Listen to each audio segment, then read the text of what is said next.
Voyons dans ce tutoriel comment créer du test et de manipuler des cartes de test de différentes manières dans Photoshop, en ajustant les attributs, la couleur, la position et même en les déformant. Et l'utilisation de masques de fusion peut permettre de créer des designs uniques en supprimant des parties du test de manière précise, vous allez voir. Si je prends l'outil test et en cliquant à un endroit spécifique, un calque se crée automatiquement. Et dans cette version de Photoshop, on a du lorem ipsum, un pseudonyme latin qui va vous donner une visualisation de ce qui serait du test que vous aurez saisi. Si je saisis par exemple le mot délicieux, je peux observer le test se positionner par rapport à l'endroit où se trouve mon curseur. On peut sélectionner le test comme ceci ou en effectuant un double clic sur le T du calque correspondant au test en question. Ensuite, je vais pouvoir dans la barre d'options modifier ces attributs comme par exemple la police de caractère, soit en cliquant, soit en faisant défiler la molette de la souris comme ceci ou en utilisant les touches flèche haut, flèche bas du clavier. De plus, il est envisageable de changer la couleur du test en cliquant dessus, puis en sélectionnant la couleur souhaitée dans le sélecteur, ou encore de prélever une couleur sur l'image pour l'intégrer sur le test. Vous pouvez modifier l'alignement du test et de changer par ce bouton les différentes réglages disponibles à la fois dans la palette de caractères et dans la palette de paragraphes.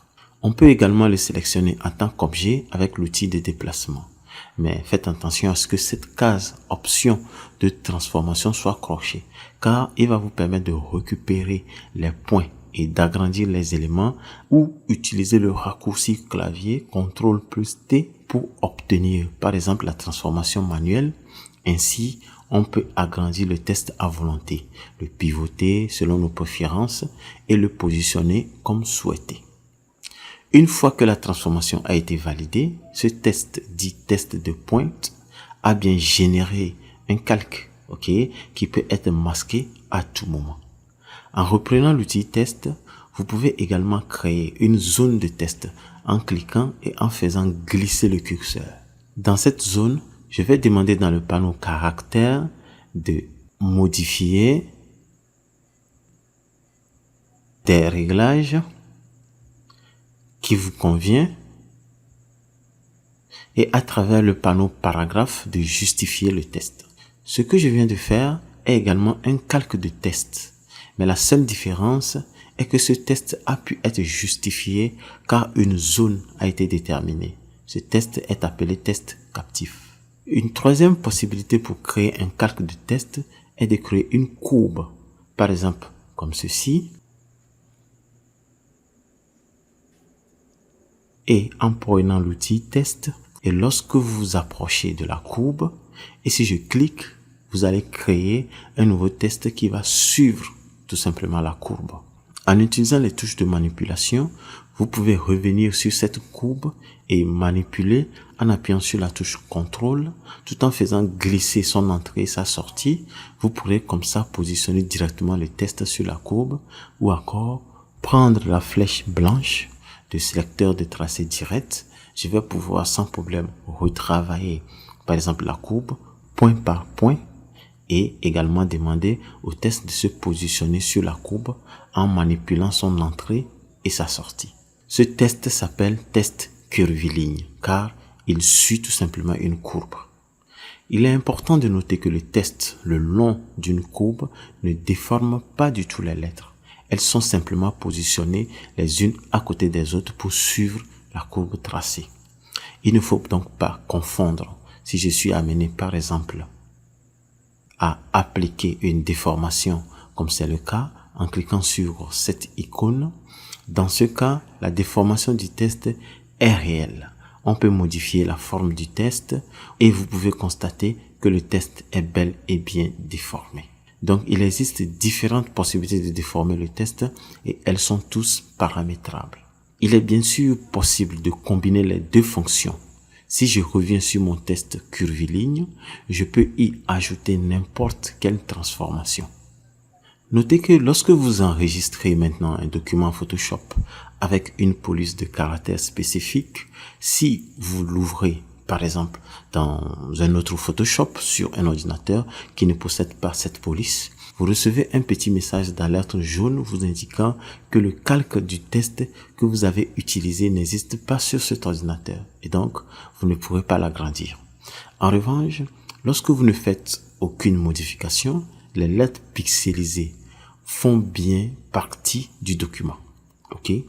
Dès que vous modifiez le test, en prenant l'outil test et en cliquant sur le test lui-même, vous avez d'ailleurs un message qui vous dit que cette police est manquante et ce qui est encore intéressant est qu'il vous donne le nom de la police utilisée que vous pouvez télécharger et l'installer sur votre ordinateur. Si je clique sur OK, le test passera automatiquement à une police par défaut et vous ne pourrez plus revenir à la police d'origine. Donc, il est nécessaire d'installer la police de caractère sur l'ordinateur pour pouvoir maintenant le modifier. Je vais saisir par exemple le mot spécial et savoureux, le positionner, l'agrandir et de changer sa police, sa couleur. Je vais pouvoir le positionner sur délicieux.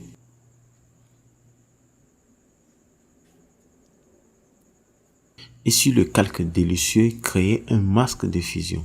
Et lorsque je fais une sélection sur ce calque, et maintenant, avec la touche de contrôle enfoncée, on voit bien une main entourée de pointillés de sélection.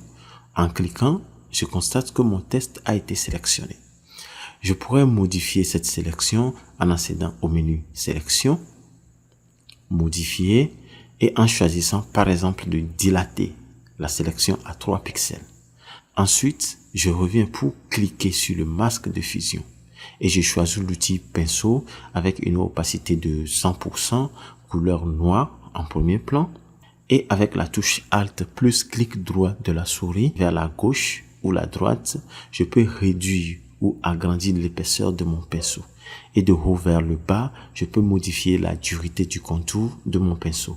Ensuite, sur le masque de fusion, je viens supprimer une partie du test délicieux en respectant la sélection créée par le test spécial et savoureux, ok, ce qui permet de créer vraiment un magnifique design grâce à ce masque de fusion sur délicieux.